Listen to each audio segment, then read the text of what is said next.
எழுதி வச்சுதான் நடக்கும்னு சொல்லுவாங்கல்ல, ஆக்சுவலி அதான் உண்மை. உங்க தலையில எழுதி வச்சது இல்ல, உங்களுக்காக நீங்க எழுதி வச்சது. புரியல? 2020ல என்னோட விஷன் போர்டு ஒன்று போட்டேன். அதுல வந்து 1 lakh per month earn பண்ணணும் அப்படின்னு சொல்லிட்டு எழுதி வச்சிருந்தேன். ஒரு 8 மாசம் ஆச்சு நான் அதை அட்டைன் பண்றது.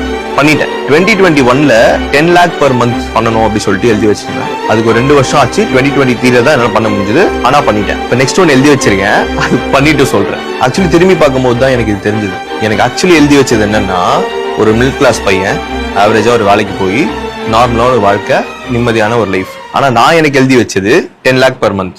பண்ணிட்டேன். 1 million people இன்ஸ்பயர் பண்ணும் அப்படின்னு சொல்லிட்டு நினைச்சேன். பண்ணிட்டேன். அட்லீஸ்ட் ஒரு 20 பேரை வந்து ஃபுல் டைமா ஹையர் பண்ணி ஒரு பிசினஸ் ரன் பண்ணணும்னு நினைச்சேன். இப்போ 35 பேருக்கும் மேல அவங்களோட ஃபேமிலியை சந்தோஷமா பார்த்துட்டு இருக்கேன். பண்ணிட்டேன். I am feeling so blessed and so responsible. Actually இது நான் ஏன் சொல்றேன்னா, இதுக்கு மேல யாராச்சும் வந்து உங்களுக்கு எழுதி வச்சுதான் நடக்கும்னு சொன்னாங்க வச்சுக்கோங்களேன், நான் தாண்டா என் லைஃப் எழுத போறேன், நான் எழுதி வச்சுதான் நடக்கும்னு கெத்தா சொல்லுவேன்.